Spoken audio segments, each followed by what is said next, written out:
When my son stopped calling me, I didn't notice it all at once. It happened slowly, quietly, like a clock ticking in an empty room. At first, I told myself he was just busy, newly married, new life, new responsibilities. I smiled every time I thought of him, imagining him laughing, building his own home, just like I once did. But deep down, something felt different, because a mother always knows when something begins to change. I still remember the day he was born. It was a rainy afternoon, the kind of rain that makes everything feel calm and soft. When the nurse placed him in my arms, he didn't cry. He just looked at me, quietly, as if he already knew me. From that day, my life became about him. I raised him alone. His father passed away when he was only 3 years old. It was not easy. There were days I didn't know how I would manage, but every time I looked at my son, I found strength again. I worked long hours, sometimes 2 jobs. I would come home tired, my hands aching, but the moment he ran into my arms and said, "Mom, you're home," everything felt worth it. We were not rich, but we were happy. Our small house was always full of laughter. I would cook simple meals and we would sit together on the floor, sharing stories about his day. He would tell me everything, his school, his friends, even his little worries. "Mom," he once said, "when I grow up, I'll take care of you." I smiled and touched his face. "You don't have to take care of me," I said softly. "Just stay close to me." He promised he would, and for many years he kept that promise. Time passed quickly. He grew up, finished his studies, found a good job. I was so proud of him. I would sit quietly sometimes, just watching him, thinking, this is the same little boy who held my hand to cross the street. One evening, he came home with a shy smile. "Mom," he said, "I want to tell you something." I knew right away there was someone in his life. Her name was Aisha. He spoke about her gently, carefully. I could see the happiness in his eyes, the same kind of happiness I once felt long ago. I listened. I smiled. I asked questions. And when he finished, I simply said, "If she makes you happy, then I'm happy too." He hugged me tightly that day. "Thank you, Mom," he whispered. The wedding was simple but beautiful. The house was full of people, laughter, and noise. For a moment, it felt like life had come full circle, my son starting his own family. Aisha moved into our home after the wedding. At first, everything was fine. She was polite, quiet, respectful in her own way. I tried my best to make her feel comfortable. I gave her space, I let her arrange the kitchen the way she liked, I even changed small habits just so she wouldn't feel like an outsider. But slowly, things began to change. Not loudly, not suddenly, just quietly.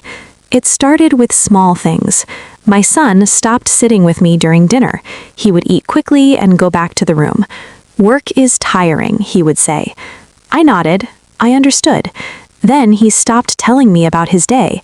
Then he stopped asking about mine. Sometimes I would wait for him in the living room, just to talk for a few minutes, but the door to his room would stay closed. I told myself, this is normal. He is married now. His life is different. But even then, something felt heavy in my heart. One evening, I heard Aisha's voice from the kitchen. "We need more privacy," she said. Her tone was calm, not angry, just firm. I stood still in the hallway, not wanting to listen, but not able to walk away. "This house is too small," she continued. "We need our own space." There was a pause. Then my son's voice, soft, uncertain. "It's my mother's house," he said. Another silence. Then she spoke again, gently but clearly. "I'm not saying anything wrong. Every couple needs their own life." I quietly walked back to my room. That night, I didn't sleep. A few days later, my son sat beside me. "Mom," he said, not looking directly at me, "I've been thinking." I smiled softly. "Yes?" "Maybe it's time I move out." The words were simple, but they felt heavy. I looked at him for a moment. His face was serious, careful. I didn't want to make it hard for him, so I smiled. "If that's what you feel is right," I said. He looked relieved. "Thank you, Mom," he said, but I noticed he didn't hug me this time. After he moved out, the house became very quiet. Too quiet.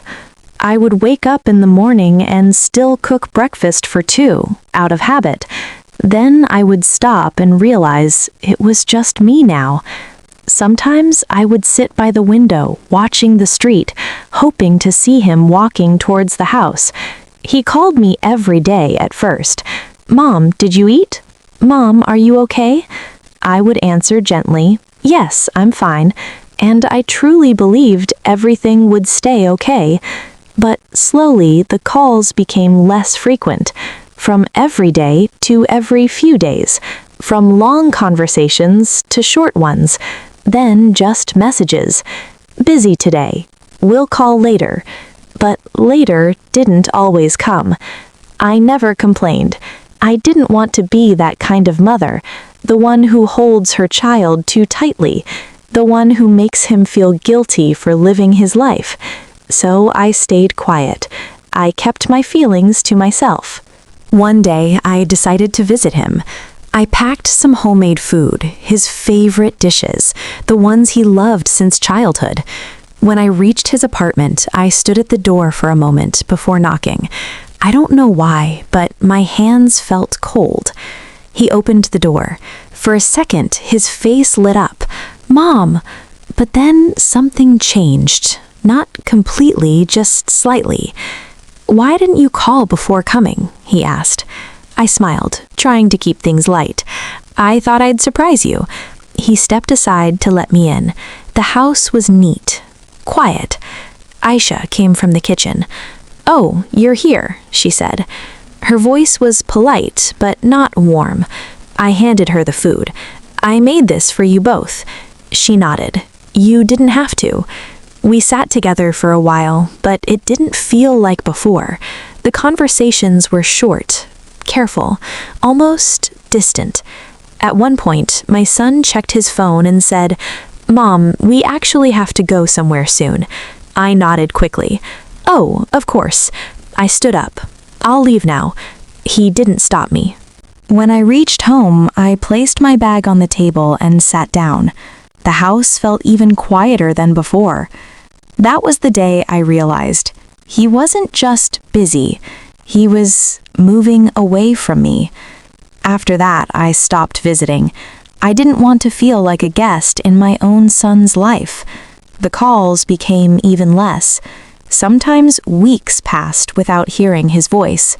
But I still kept his number at the top of my phone. I would look at it, but not press call. Years passed like that, quietly, slowly. I learned to live alone. I filled my days with small routines, cleaning, cooking, watching old shows, sometimes talking to neighbors, but nights were always the hardest, because that's when memories come back. His laughter, his voice, his promises. "Mom, I'll never leave you." Then one evening, the phone rang. I looked at the screen. It was him. For a moment, I just stared at it. Then I answered. "Hello?" There was silence for a second. Then his voice, softer than I remembered. "Mom." My heart trembled. "Yes? I was thinking about you." I closed my eyes. "I'm here," I said gently. He came to visit the next day. When I opened the door, I saw something different in his face. He looked older, tired, quiet. We sat together. For a while, neither of us spoke. Then he said, "Mom, I'm sorry." Just 2 words, but they carried years of distance. I looked at him carefully. "I didn't realize what I was doing," he continued. "I thought I was just living my life, but I left you behind."